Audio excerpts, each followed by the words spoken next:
In today's video, as the title would suggest, I'm servicing the forks of a 2004 R1. Now you might be asking, why the hell am I servicing R1 forks on a VFR800 build? That's a good question, so let me explain. These are the forks for the VFR800. A common modification on the VFR800, a lot of the guys actually swap out the original forks for the R1 forks. I'm going to be doing that as well. Before we start dismantling this fork, I'm going to be unwinding all the preload on the spring, so we don't have to deal with that later. So 14, just going to unwind that preload. Okay, then just to set it and make life a bit easier when it comes to assembly, we're going to tighten this valve. We're going to turn that all the way in until it's closed, and it is completely closed. We've lost that click. I'm going to go back. I've got that first click. Explain all that later, and I'm going to do the same at the bottom. Okay, that's the last click. When it comes to reassembling the valves on the inside, you always work it back from fully closed open. So that's what the clicking is for.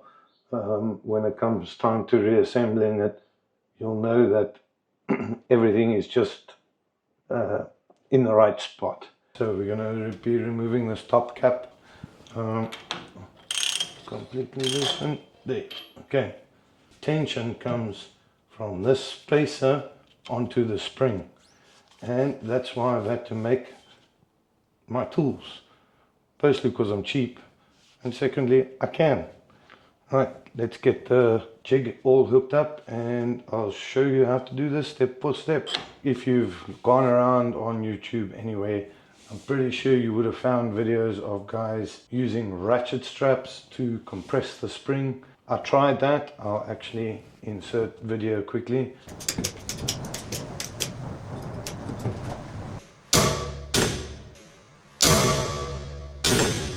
So the videos using ratchet straps and me attempting it here in my garage, I just didn't feel safe, especially doing it man alone. So I built this frame. Just before I rig this up, I just want to quickly show you inside this little hole. This cap runs inside, and you'll see you get a round side and a flat side. You want to make sure that the flat side is facing towards the hole, so you have a bit more space for the spring compressor tool. Now the reason they call it that is because that clips onto the spacer, and you have to compress this in to get to the piece that's sitting inside here to remove everything. This little guy is to fit on that spacer. We'll go over the fork cap, and we will tighten these screws. Now I promise you, the thing you're going to buy online is exactly the same as this. But easier to use, I suppose, but hey, if you don't have the money to spend, you do what you can. So that is still, I've still got some movement there. You really don't want to go against this fork cap. Don't do that. We have rigged up the fork inside the compression tool, and you want to make sure that your tube fits snugly through there. Now we are going to slowly use the two nuts on the plate to compress the spring. Look, I'm sure if you guys were engineers and stuff, you could have come up with much better designs, but this is what I came up with. Nice and controlled.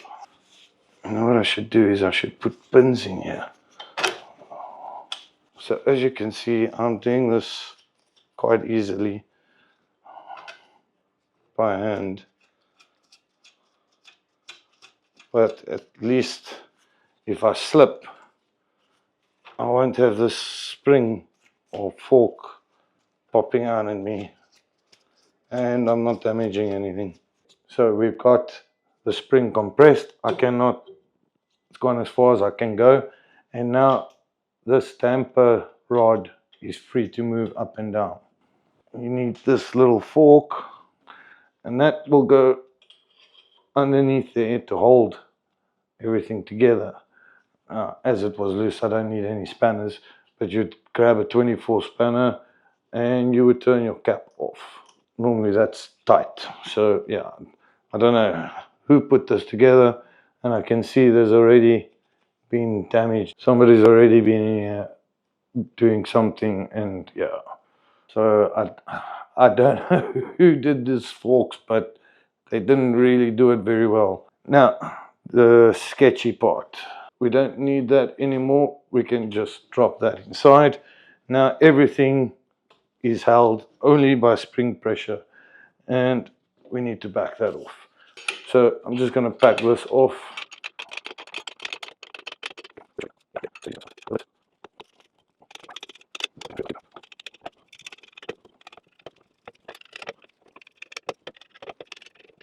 And there you go. We've released all the spring tension quickly. Don't take long. And safely. Okay. You remove your spacer. Spacer removed. And on comes your spring. Voila. Now that we've got the spring out and everything dismantled, you can actually go ahead and remove this tube. There you go. Oh, some oil remaining. In comes this tool. Now that fits inside there. Just find the slot. Right. Oh, yeah, that's torqued pretty good. Oh, and that is what that tool is for. Now I'm just going to do this over here. Just be careful, there is a little rod in there that you need to remove. I forgot to remove it earlier. But you need to remove that. And on comes your damper assembly. Okay, so this tool goes into those slots on the damper rod to loosen it and tighten it. You've actually got to put about 23 Newton meters on this bolt. I might check the manual to confirm that, but I think it's about 23 Newton meters that you have to torque it. In order to remove the seals, you've first got to remove this dust seal. You want a nice thin flat screwdriver. You just want to get in under that lip and pry it off, and off she comes pretty easily. Now you've got this little snap ring. This is pretty easily removed as well. You don't want to damage anything, so just use a little rag or something. Be careful, it will spring out at you. There you go. Try not to lose any of your parts. That's vital. That's the seal you want to get to. Again, you don't want to damage your outer tube or anything. You want to find the bottom of the seal with a rag and slowly but surely work it out.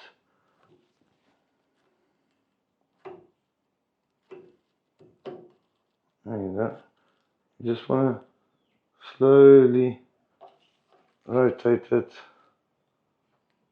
until she decides to pop. Be careful not to damage anything. Oh, that should have been perfect.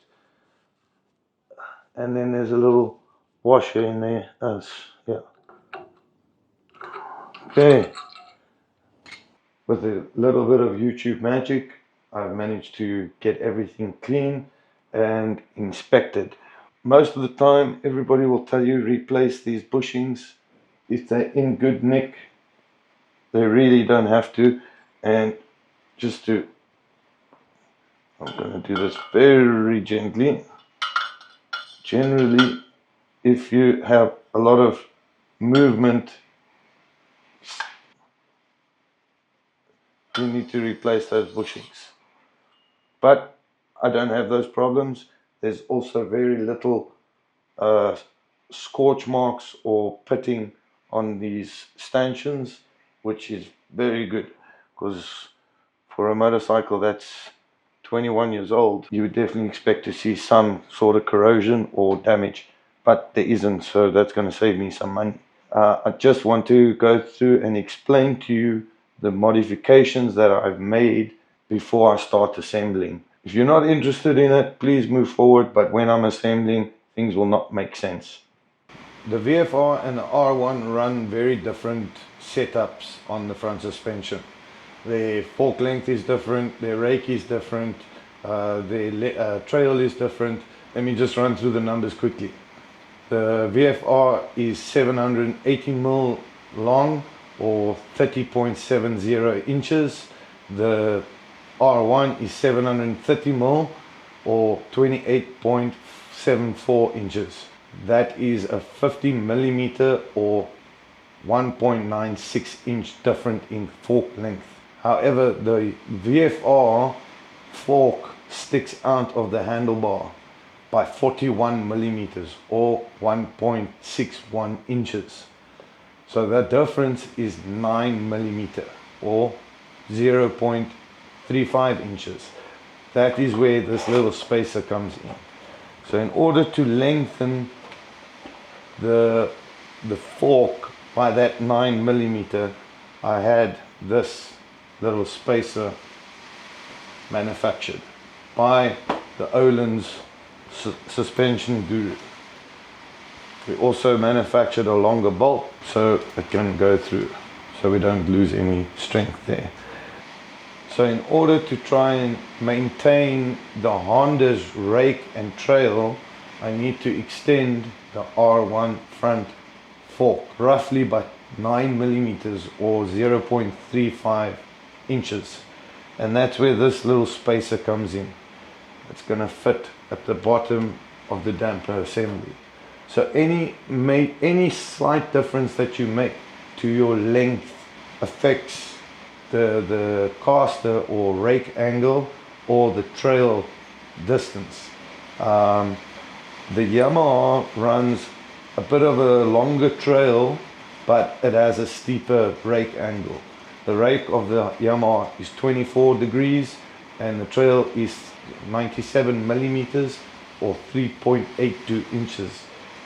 The Honda has a rake of 25.5 degrees, so it's quite a big difference there, 95mm or 3.74 inches. The goal is to try and maintain the VFR suspension setup to a degree. There are going to be a few other changes. I will explain those as I move along.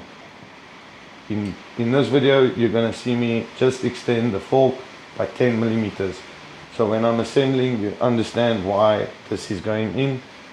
I've bought this Öhlins spring and seal kit from our local Öhlins suspension guru. He sells good stuff. So we're going for a slightly stronger spring. The standard spring in the R1 is 8.83 Newton millimeters or 50.42 pound-inches. New seals and our seals, O-rings. Before I go ahead and assemble any part of this fork, I want to get this cartridge and the spacer in place correctly and attach the screw. And I'm just going to use a screwdriver to make sure it's all aligned and pop that bolt in there. Slowly and gently. I'm just going to get my eye in here.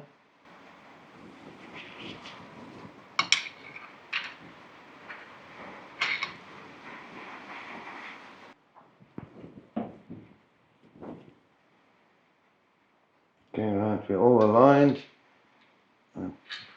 Always make sure you use a new copper washer. Okay. And we have got thread.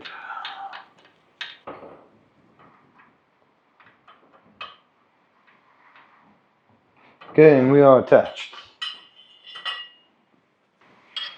There we go. Temper is in, and it's not falling out. I'm going to go ahead and tighten this cartridge bolt at the bottom of the fork. I really do not want to forget about that. So, torque wrench, I've got my tamper socket that will go inside there. So it's very important that you get a smooth and controlled action in order to get correct torque. So I'm just going to hold this one in place, and then with my torque wrench, just a smooth, and we've got a click, and now we have a torque damper cartridge. We've got quite a sharp edge, and you really don't want to be damaging your nice new seals on that sharp edge. So in order to prevent that, we're going to take a little bit of cling film and put it over there just to protect those sharp edges. Put just a little bit of lubrication. Right now I'm using machine oil. Yeah, so that's first dust seal. Put that all the way to the bottom. Then it is your oil seal. This is the inside, which has a spring, and then if you flip it around, you have the top side, which also has a spring. So you want to make sure this side, the flat side, instead of the double lip side, is facing down.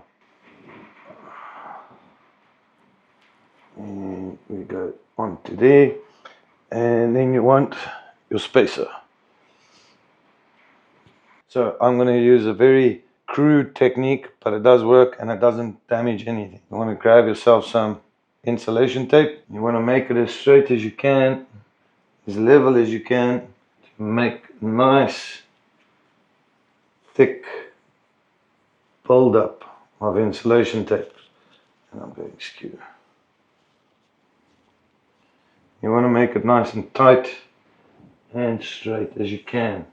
The way you know if your seal and spacer is seated properly is this little clip. So that clip should fit inside that groove. If it doesn't fit inside that groove, your seal isn't seated properly. Once again, making sure everything is clean and as straight and gently as possible, we will slide it down. And now we will just slowly tap, tap, tap until we have the seal is seated.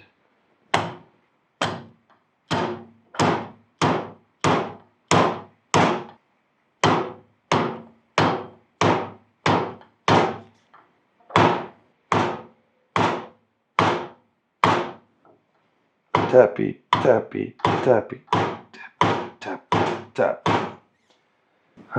Let's just make sure I'm in here before I remove it from the vise. Okay, I'm in. Just give it one more for good luck. Okay, I hope you guys can see that, but you can see that little groove below the seal. Now we're going to get the snap ring inside there. So now we're going to be inserting this little retainer clip going over, and it's quite easy. It's not a strong clip, I'm just using my fingers here. In, just going around, making sure that that clip, there you go, as you heard it, clicked into place.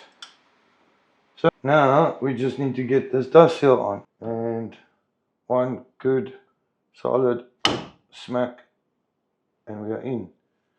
The dust seal is in correctly. Let's move forward.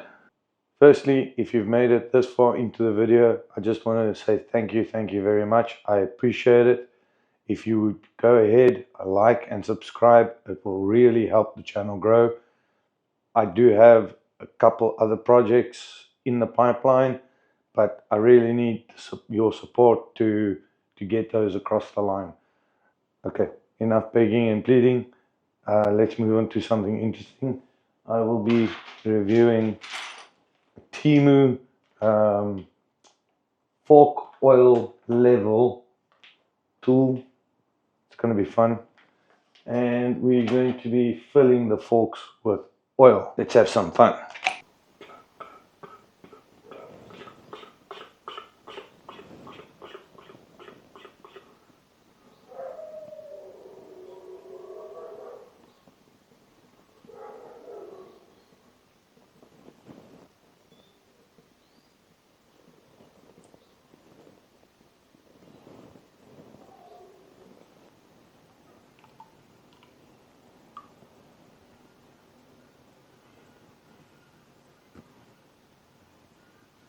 Get every last drop.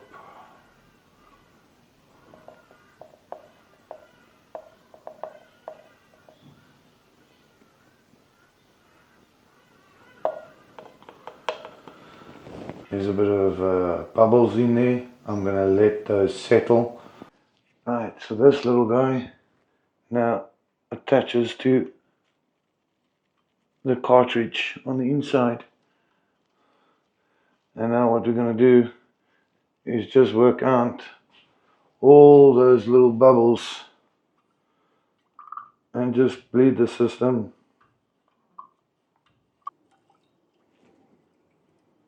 You can definitely feel getting stronger and stronger as I'm bleeding the air out of it.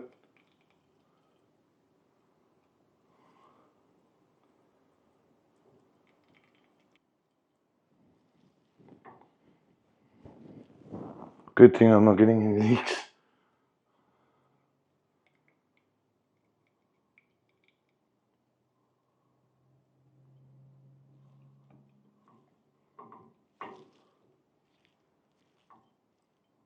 Okay. And now you can see it slowly drops instead of very quickly. So we're going to push in just to speed things up a bit. So continuing with our little TEMU review, you have this little straw and the little flat weight that holds it in place and levels it out on your fork. So I've set my vernier caliper to exactly 76 millimeters, which is the air gap in the manual. So the straw, you can see you have increments of 10, and then just in the middle you can see that line there. That is 5. So you actually have 5 millimeter increments. So we're going to be aiming for just that line, just above that line there. So how am I going to do that? I'm going to take my vernier, I'm going to take the end of it, so I'm going to slowly push the straw until the back of my vernier touches the plate. Okay. It's not quite in focus, but yeah, the back is here on the left and I'm touching the plate on the right. I'm going to tighten that up. Just want to nip it. Don't want to damage the straw or the increments. Now let's try and get that focused for you. Perfect.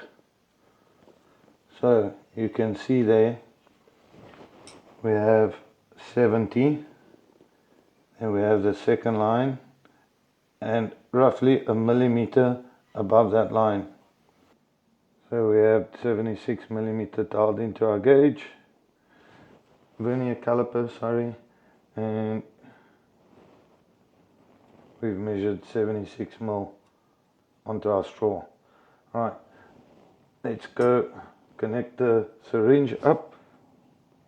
Never pick up the straw. Trust me, I've done this about 20 times now. Touching the straw, big mistake. Once you have it set up, don't touch the straw. I repeat, do not touch the straw. Right, let's put this thing, bad boy, in there, making sure. And now all we're going to do is suck out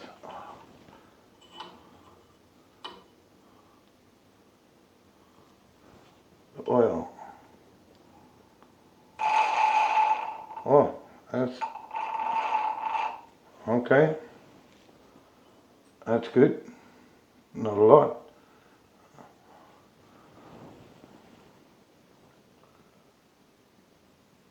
I think we have about 2 mils in there. Yeah, it's really not a lot of oil. Okay, so I'm pretty impressed with that. When I disassembled, I loosened all this preload on the spring. I'm going to turn all that preload in because the preload works on this little guy. So you have this little cap.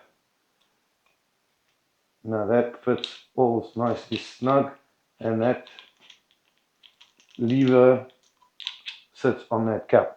Yeah, as you tighten the preload, that comes out, increasing the tension on your spring. So in order not to be turning on the press too much, I'm going to turn that in just to make my job a bit easier. Again, I hope that all makes sense. Your fork is full of oil, so don't just drop it in. You want to do things gently. Okay, now we're gonna put our spacer in. Time to fit our gadget. I'm not going to tell you guys how to work in your garage. The ratchet strap method most probably is faster. I just don't find it that safe because once you release that tension in the spring, I don't feel safe. So I suppose I could use ratchet straps around the frame to make my job faster and just use the nuts to release it. Yeah, but this is the way I'm doing it, so please don't roast me in the comments. This is the way I'm doing it. If you want to do it a different way, go ahead. Once again, I'm just going to wiggle it down by hand as best as I can before I need to use spanners.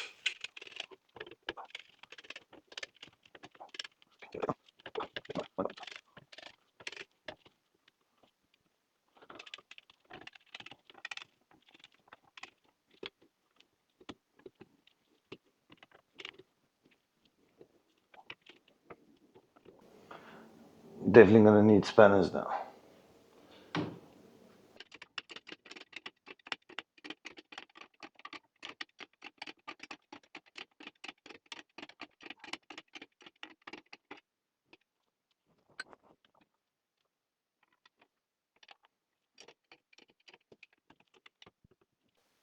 Essentially, all I've done is loaded that spring.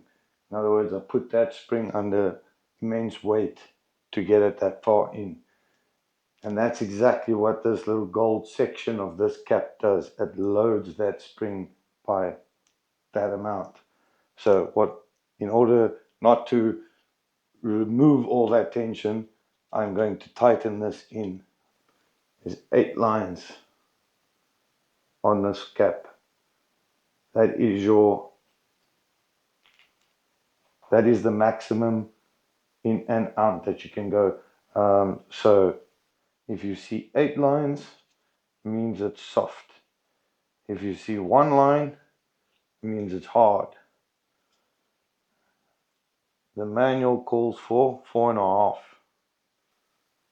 but you need to see the line. There you go. So like I said, that little lever won't come up so high. Won't need to remove that so much tension.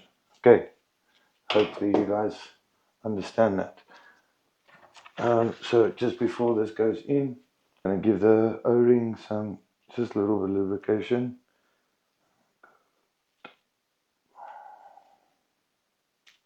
Okay,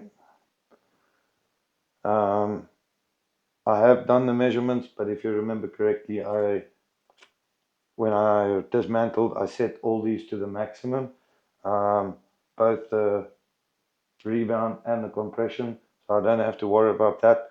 In the manual, I'll flash it up. They do tell you about measuring inside the distance from the top, from the bottom of the cap to the nut. Anyway, I'll flash it up. I've done that. It's 13 mil inside here and 11 mil on the nut. I have done that. I don't want to record it. I'm going to put this little guy with the flat sides facing the screws. So when that goes in, the flat sides follow the flat sides. I need to use my rod puller. I'm going to pull that up nicely in order not to drop it. I'm going to slide that bad boy on there.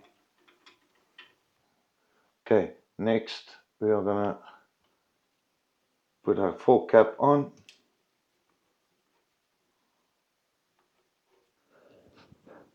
Now we need to torque that nut up to the fork cap.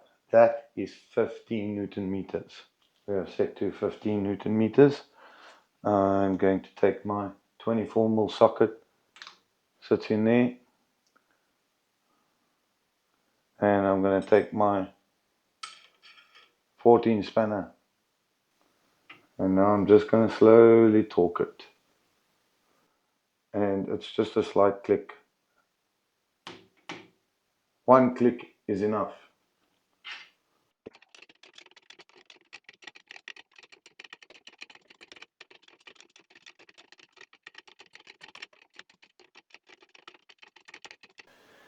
Okay, now we're going to close that up.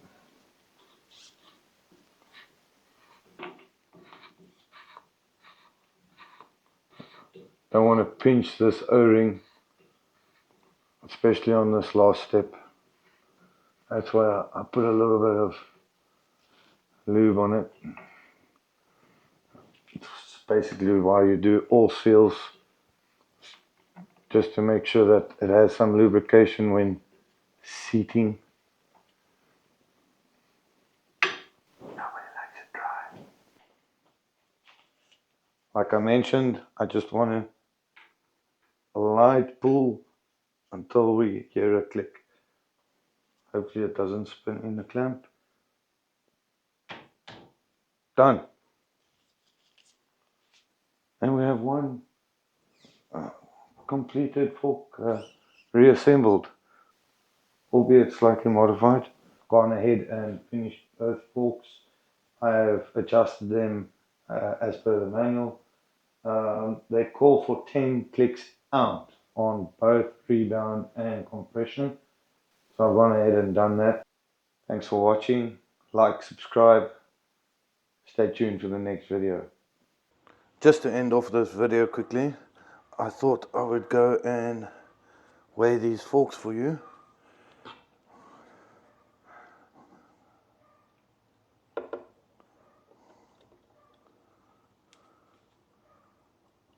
Don't know if that is visible, but 3.8.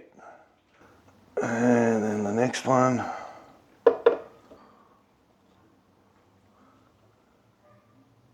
And 3.8. So forks weigh exactly the same.